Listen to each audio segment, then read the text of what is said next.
Assalamualaikum warahmatullahi wabarakatuh. Halo teman-teman semuanya. Video ini saya buat untuk melengkapi tugas sejarah dari Bapak Agung Riyadi. Pada kesempatan kali ini saya akan membahas tentang politik etis. Lebih tepatnya saya akan membahas mengenai dampak dan tujuannya bagi Indonesia. Sebelum kita masuk materi, kalian tahu nggak sih apa itu politik etis? Politik etis adalah kebijakan yang diterapkan oleh pemerintah Belanda pada awal abad ke-20 yang memiliki tujuan untuk memperbaiki nasib rakyat Indonesia melalui perubahan sosial, pendidikan, dan ekonomi dengan alasan moral dan etis. Tapi jangan salah dulu, tujuan itu belum sepenuhnya memenuhi untuk rakyat Indonesia. Kalian mau tahu? Mari kita lihat di slide-slide selanjutnya.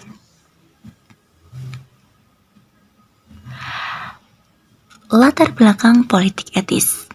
Pada awal abad ke-20, Belanda mulai menghadapi kritik dari berbagai pihak internasional tentang perlakuan mereka terhadap rakyat Indonesia. Nah, politik etis ini dibuat karena Belanda mendapat kritik-kritik dari berbagai pihak internasional karena perlakuan keji mereka terhadap rakyat Indonesia. Yang kedua yaitu reaksi terhadap gerakan perlawanan pemerintah Belanda ingin mengurangi ketegangan dengan rakyat pribumi dan memperbaiki citra mereka di mata dunia internasional.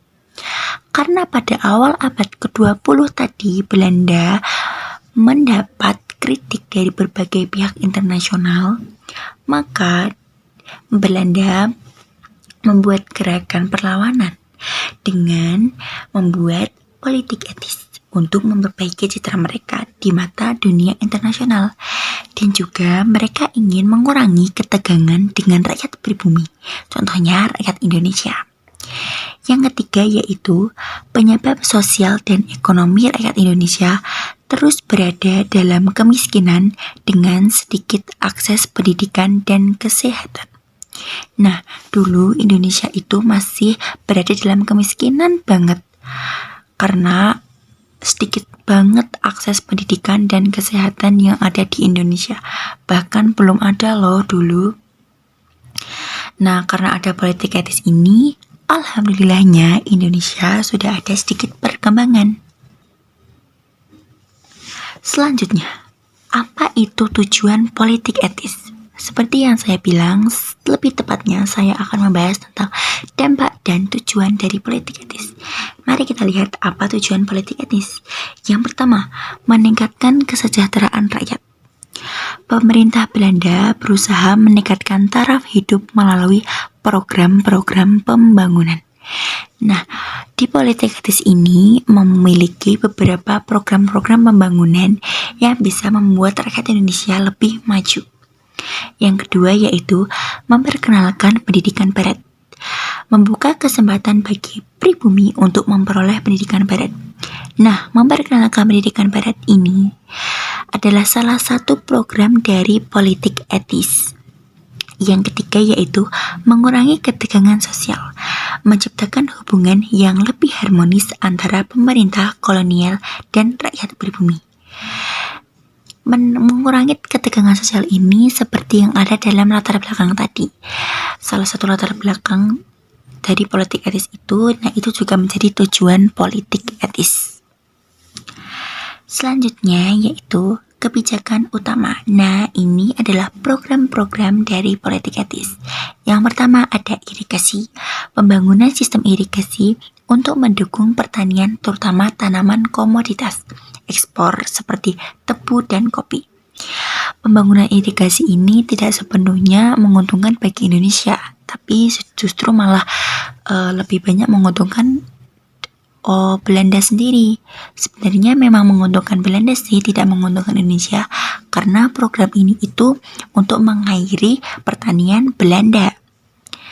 Selanjutnya yang kedua yaitu emigrasi.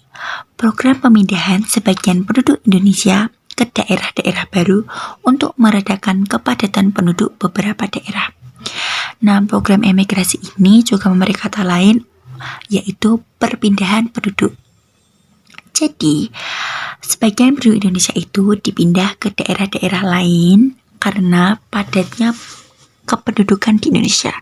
Jadi memang dari dulu itu di Indonesia itu kepadatan penduduknya sudah sangat tinggi, teman-teman. Nah, yang terakhir yaitu pendidikan barat atau bisa dibilang edukasi. Pembukaan sekolah-sekolah untuk pribumi seperti sekolah dasar yang bertujuan meningkatkan pendidikan rakyat Indonesia. Seperti yang ada dalam tujuan politik etis tadi, yaitu tentang pendidikan. Nah, di sini di program politik etis itu ada program edukasi atau pendidikan. Program ini itu membuka sekolah-sekolah untuk rakyat pribumi seperti rakyat Indonesia seperti kita, membangun sekolah dasar yang bertujuan untuk meningkatkan pendidikan dari rakyat Indonesia. Tetapi jangan salah, tidak semua rakyat Indonesia mendapatkan pendidikan ini, karena hanya orang-orang terpilih saja yang layak mendapatkan pendidikan yang diberikan dari program politik etis ini.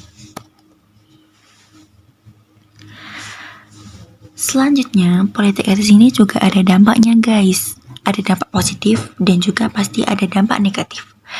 Dampak positifnya yaitu meningkatnya sektor pertanian.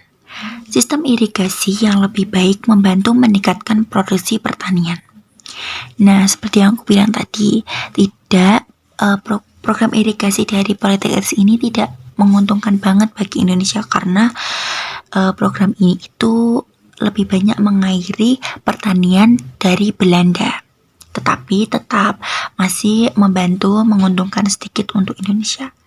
Yang kedua yaitu pendidikan untuk pribumi, memberikan akses pendidikan yang lebih luas meskipun terbatas. Nah, dari kata terbatas ini yaitu berarti bahwa program edukasi atau pendidikan dari politik etis dari Belanda itu tidak seluruh rakyat Indonesia mendapatkannya. Jadi hanya orang-orang terpilih saja yang mendapatkan program ini. Kelahiran golongan terpelajar. Munculnya kelas terpelajar Indonesia yang kemudian menjadi tokoh perjuangan kemerdekaan. Selanjutnya yaitu ada dampak negatif. Yang pertama, eksploitasi ekonomi. Meskipun ada beberapa pembangunan kebijakan ini tetap menguntungkan Belanda dan mengeksploitasi sumber daya Indonesia. Nah, jadi politik etis itu kan tadi ada program irigasi itu contohnya. Nah, itu kan di irigasi itu juga ada mengairi pertaniannya itu milik Belanda, jadi menguntungkan untuk Belanda. Nah, di situ Belanda juga mengeksploitasi sumber daya Indonesia karena itu kan letaknya masih di Indonesia ya, teman-teman. Selanjutnya yang kedua itu pendidikan yang terbatas. Nah, seperti yang aku bilang tadi, akses pendidikannya itu yang disediakan terbatas, hanya untuk sebagian saja, hanya untuk orang-orang terpilih.